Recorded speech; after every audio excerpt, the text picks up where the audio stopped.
Hello नमस्कार, welcome to inculcate learning. तो आज हम बात करने वाले हैं कॉल्ब्स एक्सपीरियंशियल लर्निंग थ्योरी के बारे में। दिस इज प्रेजेंटेड बाय मी रवीना। अगर आपको वीडियोस इंफॉर्मेटिव लग रही हैं तो लाइक शेयर और सब्सक्राइब जो है वो आप इनकलकेट लर्निंग को कर दीजिएगा। हो सके तो बेल आइकन को भी प्रेस कर दीजिएगा। अब आज चूंकि 5 सितंबर है तो सबसे पहले तो आप सभी को हैप्पी टीचर्स डे। और टीचर्स डे है तो थोड़ा एक्स्ट्रा पढ़ लिया जाए, इसलिए बिना कुछ देर किए हम डायरेक्ट टॉपिक पे ही चलते हैं।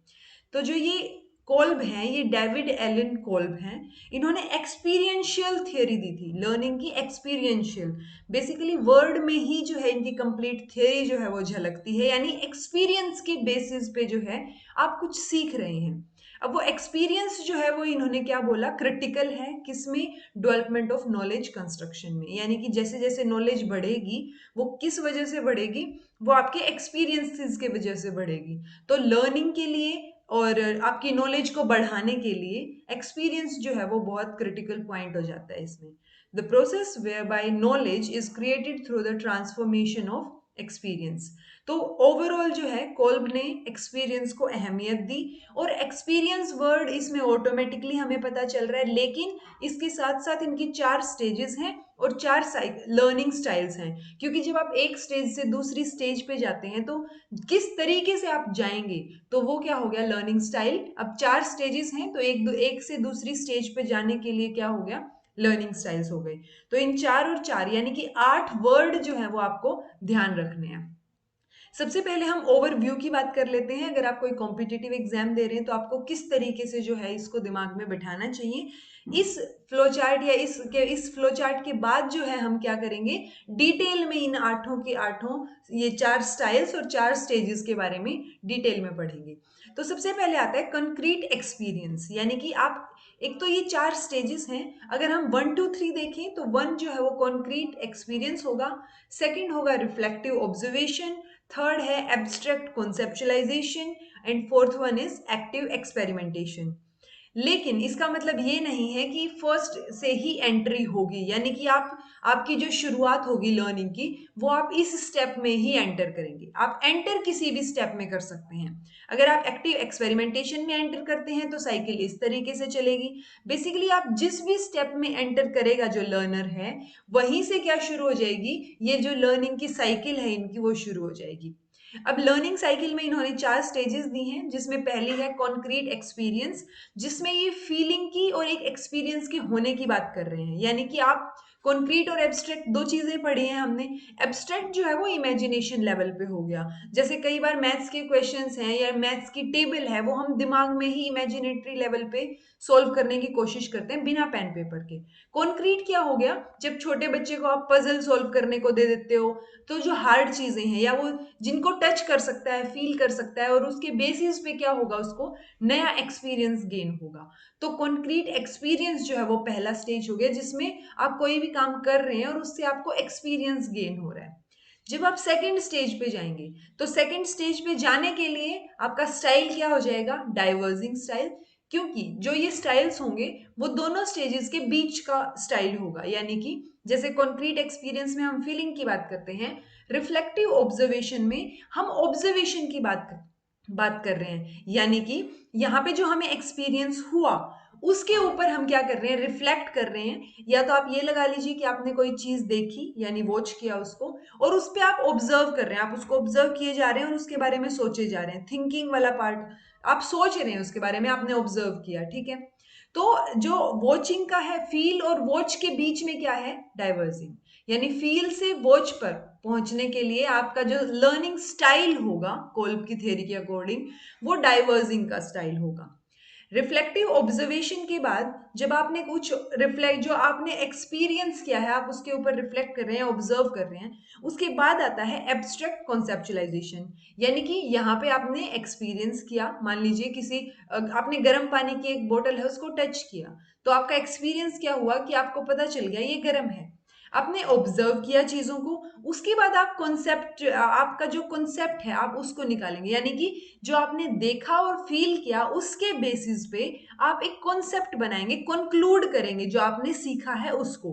तो यहाँ पे हम क्या कर रहे हैं, जो लर्निंग हुई है हमारी एक्सपीरियंस से वो इस स्टेप में आएगी। यहाँ पे हमने एक्सपीरियंस गेन किया, यहाँ पे हमने उस एक्सपीरियंस पे रिफ्लेक्ट किया, यहाँ पे हम क्या कर रहे हैं, उसको कंक्लूड कर रहे हैं, और लर्निंग जो है एक्सपीरियंस से वो हमें हो रही है। तो अब सेकंड स्टाइल क्या हो जाएगा, एसिमिलेटिंग, यानी आपने देखा और आप उसके बारे में सोच रहे हैं, वॉच एंड थिंक। तो ये क्या हो गया, एसिमिलेटिंग इसकी टर्म होगी, एसिमिलेट कर रहे हैं। एसिमिलेशन का मतलब भी कलेक्ट करना ही हो गया ना इंफॉर्मेशन को, कंक्लूड करना या सोचना। तो वो वाली स्टेज, ये सेकंड लर्निंग स्टाइल हो जाएगा। जब आपने कंक्लूड कर लिया, एब्स्ट्रैक्ट कॉन्सेप्चुलाइजेशन हो गया, यानी कि आपने एक्सपीरियंस जो किया था उसके ऊपर रिफ्लेक्ट करने के बाद आपने कुछ सोचा और कंक्लूड किया, तो वो क्या हो गया, आपने एक कंक्लूजन निकाला, कॉन्सेप्ट बन गया आपका अब तक की लर्निंग का। अब आप क्या करेंगे, इस कॉन्सेप्ट के बेसिस पे आप कुछ नया सीखने की कोशिश करेंगे, यानी एक्टिव एक्सपेरिमेंटेशन। ये डूइंग वाला प्रोसेस हो गया, यानी आप काम कर रहे हैं। तो जब आप यहां से यहां जाएंगे तो क्या हो गया, ये कन्वर्जिंग का हो गया, यानी थिंक एंड डू। तो ये डाइवर्जिंग कन्वर्जिंग जो है ऑपोजिट हो गए। और आपसे यूजुअली ये पूछा जा सकता है कि कौन सी दो स्टेज के बीच में क्या लर्निंग स्टाइल है, या कौन सा लर्निंग स्टाइल किस स्टेज को इंक्लूड करता है। तो वो चीज आपको ध्यान रखनी है कि जब आप एक स्टेज से दूसरी स्टेज पे जाते हैं, तो आपको अगर एक बार समझ आ गया तो आपको ऑटोमेटिकली समझ आ जाएगा कि डाइवर्जिंग जो है वो फील एंड वॉच के बीच में है, एसिमुलेटिंग जो है वो वॉच एंड थिंकिंग के बारे में है, कन्वर्जिंग क्या हो गया, यहाँ पे हम थिंक कर रहे थे, सोच रहे थे, यहाँ पे हम काम कर रहे थे, एक्टिव एक्सपेरिमेंटेशन। तो थिंकिंग और डूइंग के बीच का हो गया कि आपने सोचा, कुछ कंक्लूड किया, उसके बेसिस पे आप कोई एक्सपेरिमेंट करके देख रहे हैं। अब एक्टिव एक्सपेरिमेंटेशन से कॉन्क्रीट एक्सपीरियंस, ये हमारी साइकिल यहाँ पे कंप्लीट होती है। और यहाँ पे जो है चौथा लर्निंग स्टाइल आता है अकोमोडेटिंग का, यानी कि ये फील का था, ये डू का था, तो ये डू एंड फील वाली स्टेज जो है यहाँ पे हो गई। तो ये चार स्टेजेस हैं। ये साइकिल इसीलिए है कि साइकिल, जब साइकिल की बात आती है तो चारों स्टेजेस कनेक्टेड हैं एक दूसरे से, यानी कि आप किसी भी स्टेज में लर्नर जो है वो एंटर कर सकता है। उसके बाद अगर आपको इफेक्टिव लर्निंग चाहिए तो ये जो साइकिल है ये कंप्लीट होनी चाहिए। और इस साइकिल में ये चार जो है क्या हो गए, लर्निंग स्टाइल्स हो गए। तो आपको ये चार लर्निंग स्टाइल्स की जो टर्म है कि डाइवर्जिंग, एसिमुलेटिंग, कन्वर्जिंग, एकोमोडेटिंग, ये याद होनी चाहिए। और दूसरा जो है ये एक्सपीरियंस के जो वर्ड्स हैं, कॉन्क्रीट एक्सपीरियंस पहली stage, reflective observation, abstract conceptualisation और एक्टिव एक्सपेरिमेंटेशन। तो अगर आप ऑब्जेक्टिव क्वेश्चंस या किसी टीचिंग एग्जाम की तैयारी कर रहे हैं तो आपको यहां तक देखना इज इनफ, क्योंकि इसके बाद हम बात करने वाले हैं इन्हीं स्टेजेस की थ्योरेटिकल में कि क्या क्या पॉइंट्स और हो सकते हैं। तो हमने देखा कि ये चार स्टेज साइकिल है, फोर स्टेज साइकिल। किसके ऊपर बेस्ड है ये, जीन पियाजे के जो फैक्ट्स हैं उनके ऊपर ये फोकस करती है। ठीक है, कि जीन पियाजे के अकॉर्डिंग क्या था कि लर्निंग कैसे होगी, आप सीख रहे हैं एनवायरमेंट से। तो वही चीज की बात ये कर रहे हैं कि फैक्ट क्या है, that learners create knowledge through interaction with environment, यानी आप एनवायरमेंट से इंटरेक्ट करके सीखते हैं। और उसी को यहाँ पे कॉल्ब क्या बोल रहे हैं कि आप एक्सपीरियंस के बेसिस पे सीखते हैं। तो ये चार स्टेजेस जो है वो हम ऑलरेडी देख चुके हैं।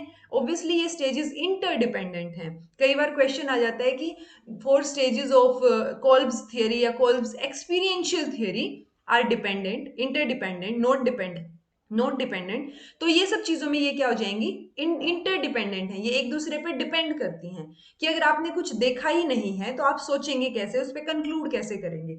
तो इस तरीके से ये चीज आ जाती है कि रिफ्लेक्टिव ऑब्जर्वेशन होगा तभी तो आप कॉन्सेप्चुलाइज कर पाएंगे।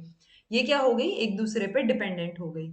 All must be completed to develop new knowledge, यानी कि ये चारों, ये जो साइकिल है ये कंप्लीट होनी चाहिए, और तभी आपको क्या मिलेगी, एक नई साइकिल, एक नई नॉलेज के बारे में आप जान पाएंगे, कुछ नया सीख पाएंगे। One can enter the process at any stage in the cycle, ये भी हमने बात कर ली कि किसी भी स्टेज पे जो है लर्नर एंटर कर सकता है इन चारों स्टेजेस में से।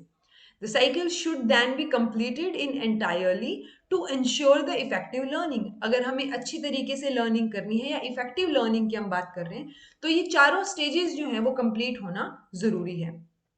पहली स्टेज थी कॉन्क्रीट एक्सपीरियंस की। कॉन्क्रीट एक्सपीरियंस में क्या था, each learner engages in an activity और टास्क, यानी आप करके सीख रहे हैं, तो वो करने वाला पॉइंट है, यानी आपकी इन्वॉल्वमेंट है। तो की टू लर्निंग क्या हो गया, इन्वॉल्वमेंट, कि अगर आप इन्वॉल्व होंगे, क्योंकि एक वर्ड में अगर हम कॉन्क्रीट एक्सपीरियंस को समझें तो मैंने अभी आपको बताया था कि आप खुद करके देख रहे हैं, एक्सपीरियंस कर रहे हैं। तो वही चीज जो है वो, अगर आपका सब्जेक्टिव क्वेश्चन है, आप लिख रहे हैं किसी में यही थियरी, वहां पे आप ये चीजें मेंशन कर सकते हैं। So it is not enough for learners to just read about it or watch it in action. यानी आप होते हुए देख रहे हैं एक, क्योंकि डिफरेंस होता है, एक आप पढ़ के आप सिर्फ पढ़ रहे हैं, एक आप उस चीज को होते हुए देख रहे हैं, चाहे वो वीडियो में हो या लाइव हो, एक है आप उस चीज को खुद कर रहे हैं। तो वो खुद करने वाली स्टेज क्या है? कॉन्क्रीट एक्सपीरियंस, या फिर हम बोले first hand experience, right. Second आ जाता है रिफ्लेक्टिव ऑब्जर्वेशन का, यानी आप ऑब्जर्व कर रहे हैं। तो लर्नर क्या है, एक स्टेप बैक आता है और जो उसने देखा है यहाँ पे या जो किया है, तो वो उस टास्क के ऊपर रिफ्लेक्ट बैक करता है, यानी सोच देखता है उसके बारे में कि क्या ऑब्जर्व किया था। This stage in learning cycle allows the learner to ask questions and discuss the experiences with others. Obviously अगर आपने कोई चीज ऑब्जर्व की है तो आप अपने फ्रेंड से या टीचर से किसी से डिस्कस करेंगे, तो वो जो डिस्कशन वाला फेज है वो इस स्टेज में अलाउड है। कम्युनिकेशन भी जरूरी है, क्योंकि इसमें कम्युनिकेशन इनफैक्ट दूसरे की बजाय खुद से कम्युनिकेशन ज्यादा जरूरी है, कि आपने कोई चीज देखी, आप उसको आपने उस पर रिफ्लेक्ट बैक किया, उसके बाद या फिर आपने कुछ एक्सपीरियंस किया उसके ऊपर आपने रिफ्लेक्ट बैक किया, तो वो कम्युनिकेशन जो है वो उस चीज को ओवरऑल समझने के लिए आपको खुद से कम्युनिकेट करना पड़ेगा कि आपने जो देखा है, एक्सपीरियंस किया है, वो एक्चुअल में है क्या। तो वो जो अंडरस्टैंडिंग है या उस एक्सपीरियंस की, और खुद जो आपने एक्सपीरियंस किया है उसकी, और जो आपने कॉन्सेप्ट बना रहे हैं, आप बनाने की कोशिश कर रहे हैं उसकी, तो वो कम्युनिकेशन वाली स्टेज जो है वो रिफ्लेक्टिव ऑब्जर्वेशन में जरूरी है। अगर गुड वोकैबुलरी है तो उससे क्या हो जाएगा, आपको एक बेनिफिट मिलेगा कि आप जो इवेंट्स हैं उनको रिव्यू बेटर तरीके से कर पाएंगे। कई बार होता है ना कि हमें चीजें पता होती हैं लेकिन हम उनको शब्द नहीं दे पाते, तो वो शब्द देने वाली सिचुएशन है यहाँ पे कि अगर आपकी वोकैबुलरी अच्छी है तो उस पे को क्या करेंगे, आप रिव्यू बेटर तरीके से कर पाएंगे। वो जो इवेंट्स आपने आपके अभी तक हुए हैं दो स्टेजेस में, आप उनको बेटर तरीके से शब्दों में ढाल पाएंगे। जब थर्ड स्टेज की हम बात करते हैं तो एब्स्ट्रैक्ट कॉन्सेप्चुलाइजेशन, इसमें हमने बात की थी to make sense of these events, यानी कि जो आपने किया या जो आपने ऑब्जर्व किया उसके बाद क्या है, आप उसको कॉन्सेप्चुलाइज करेंगे। सो इसमें क्या करेंगे, आप कंक्लूजन्स ड्रॉ करेंगे, किसके बेसिस पे, जो एक्सपीरियंस है प्लस जो आपकी प्रायर नॉलेज है, यानी एक तो आपने एक्सपीरियंस किया है, एक आपको उस चीज के बारे में पहले से पता था, इन दोनों को कंबाइन करके आप क्या करेंगे, नई चीज कंक्लूड करेंगे, नई लर्निंग जो है वो आपके लाइफ में इंक्लूड हो जाएगी। Learner moves from reflective observation to abstract conceptualisation, ये तो ऑब्वियस है, सेकंड से third stage. Interpretation of the experience and making comparisons to their current understanding on the concept, यानी कि जो आपने एक्सपीरियंस किया है वो प्लस आपकी जो ऑलरेडी एक्सपीरियंस करने से पहले जो नॉलेज थी वो, वही वाली चीज आ गई एब्स्ट्रैक्ट कॉन्सेप्चुलाइजेशन में, कि आपने अब क्या सीखा है, पहले क्या सीख रखा था, उनको कंबाइन करके आप नया कॉन्सेप्ट बना रहे हैं। तो ये वही वाली चीज होगी। तो इसीलिए कॉन्सेप्ट नया हो ये जरूरी नहीं है, लेकिन जो लर्नर के पास ऑलरेडी था उसमें भी न्यू इंफॉर्मेशन एडअप हो सकती है। फोर्थ की बात करें तो एक्टिव एक्सपेरिमेंटेशन, ये टेस्टिंग की स्टेज हो गई, जिसमें आपने जो कॉन्सेप्ट बनाया है यहाँ पे उसके बेसिस पे आप क्या करेंगे, एक्सपेरिमेंट करके देखेंगे, या उस कॉन्सेप्ट की बेसिस पे आप नई चीज ट्राई करेंगे। तो वो यहाँ पे किस में आ जाएगा, एक्टिव एक्सपेरिमेंटेशन में। ये चार स्टेजेस हैं हमारी। अगर हम स्टाइल्स की बात करें तो पहला है डाइवर्जिंग स्टाइल, जो कि कॉन्क्रीट एक्सपीरियंस और रिफ्लेक्टिव ऑब्जर्वेशन के बीच में है, यानी कि कॉन्क्रीट एक्सपीरियंस वाली स्टेज से रिफ्लेक्टिव ऑब्जर्वेशन वाली स्टेज पर जाने के लिए जो लर्निंग स्टाइल यूज हो रहा है वो क्या है, डाइवर्जिंग का। This learning style takes an original and creative approach. दूसरा जो क्या है वो क्या है कि कॉन्क्रीट एक्सपीरियंस, यानी कि जो आपने फील किया है, एक्सपीरियंस किया है, वो एक्शन से आप मेजर करें वो तो ओके है, लेकिन उसके साथ साथ अदर जो पर्सपेक्टिव है वो भी हो सकते हैं, कि आप किस बेसिस पे क्या कर रहे हैं उसको एसेस करने की कोशिश कर रहे हैं। They value feelings and take an interest in others. अब आपको एक्सपीरियंस है और आप ऑब्जर्व कर रहे हैं, तो जब आप ऑब्जर्व कर रहे हैं तो ऑब्वियसली आप उस चीज में इंटरेस्टेड हैं। अगर आप इग्नोर कर रहे हैं किसी चीज को तो आप इंटरेस्टेड नहीं हैं। तो ये फीलिंग्स को वैल्यू करते हैं, जो डाइवर्जिंग वाला स्टेज होगा, या फिर हम उन लोगों को बोले जो इस स्टाइल को यूज करते हैं तो वो क्या हो गया, डाइवर्जर। वो क्या हो जाएगा, वो फीलिंग को वैल्यू करेंगे प्लस उनको इंटरेस्ट है उस चीज में, जो दूसरों से बात करने में लगा लीजिए, दूसरों से क्या करने में, ऑब्जर्व करने में। Individuals who prefer this learning style tend to enjoy tasks such as brainstorming ideas and working collaboratively in groups. यानी कि जिनको जो डाइवर्जर्स होते हैं या जो इस लर्निंग स्टाइल को फॉलो करते हैं या प्रेफर करते हैं, उनको क्या है वो एंजॉय करते हैं इस चीज को, जो आप एक्सपीरियंस कर रहे हैं या आप रिफ्लेक्ट बैक कर रहे हैं उस चीज के बारे में या कोलैबोरेट कर रहे हैं काम में। तो इसमें जैसे दूसरों की चीज में इंटरेस्ट है उनको सुनने में, दूसरों की फीलिंग्स की वैल्यू है उनको, तो वो कोलैबोरेट जो है वो इजीली कर पाते हैं और एंजॉय करते हैं वो इस चीज को। इसके अंदर अगर हम एक्टिविटी की या टेक्निक की बात करें तो ऑब्वियसली हैंड्स ऑन एक्टिविटी होगी और अपॉर्चुनिटी मिलती है आपको इसमें एक्सप्लोर करने की।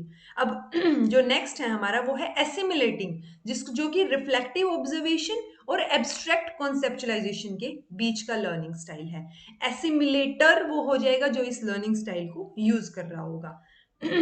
So this learning style emphasises reasoning, क्योंकि आप क्या कर रहे हैं आगे, नेक्स्ट जो स्टेप है आपका एब्स्ट्रैक्ट कॉन्सेप्चुलाइजेशन का, आप इसमें कंक्लूड करेंगे चीजों को। और अगर इसमें हम टेक्निक्स की बात करें तो independent prepared exercises that the learner can complete without the instructor, यानी आप इसमें उसको इंडिपेंडेंट बनाने की कोशिश कर रहे हैं ताकि वो ऑब्जर्व करे और कॉन्सेप्चुलाइज करे, और इस कॉन्सेप्चुलाइजेशन के प्रोसेस में उसको जो है किसी दूसरे इंस्ट्रक्टर की या टीचर की आवश्यकता ना पड़े, इस तरीके से आप इंडिपेंडेंट उसको बनाना चाह रहे हैं। फिर है प्राइवेट एक्सप्लोरेशन और demonstration that follows a tutorial with answers provided. तो ओवरऑल अगर हम इस स्टेज की बात करें तो आपको क्या करना है, एक आप उनको एक आप लेक्चर जो आप ले रहे हैं, जैसे कि ये क्लासिक टीचर या फिर class lecture supported by an audio और वीडियो प्रेजेंटेशन, तो आप उनके कॉन्सेप्ट बनाने के लिए दो तरीके हो सकते हैं, या तो आप जो है उनको इंडिपेंडेंट बनाने की कोशिश करें, उनको इंडिपेंडेंट टास्क दें, दूसरा जो है आप उनको किसी तरीके से फैसिलिटेट कर दें, सपोर्ट कर दें, ताकि ऑडियो और वीडियो के माध्यम से क्या हो जाए, वो बेटर तरीके से कॉन्सेप्चुलाइज उन चीजों को कर पाए। अगर हम नेक्स्ट की बात करें तो थर्ड स्टाइल जो है वो कन्वर्जिंग का हो जाएगा। फर्स्ट से एग्जैक्ट ऑपोजिट, डाइवर्जिंग से ऑपोजिट कन्वर्जिंग। इसमें क्या आ जाता है कि this learning style highlights problem solving as an approach to learning. Obviously जब आप कॉन्सेप्ट से एक्टिव एक्सपेरिमेंटेशन करने की कोशिश कर रहे हैं तो इसमें क्या आ जाएगा कि आपका अप्रोच क्या है लर्निंग की तरफ, प्रॉब्लम सॉल्विंग का, यानी कॉन्सेप्ट आपके पास है, अब आप उसको प्रैक्टिकल लेवल पे अप्लाई करके देख रहे हैं। Individuals who prefer this learning style are able to make decisions and apply their ideas to new experiences, यानी उनके पास जो ऑलरेडी आइडियाज हैं उनको वो नए एक्सपीरियंसेस के साथ जोड़ पाएं, अप्लाई कर पाएं, और डिसीजन मेकिंग जो है ऑब्वियसली जब आप प्रॉब्लम सॉल्विंग पे काम कर रहे हैं तो आपकी डिसीजन मेकिंग जो है वो बेटर होगी। अगर इसमें हम बात करें तो रीजनिंग की या जो प्रॉब्लम सॉल्विंग की बात हो रही है तो वर्कबुक या जो वर्कशीट्स हैं उनको आप उनकी मदद ले सकते हैं, उन सेट्स की।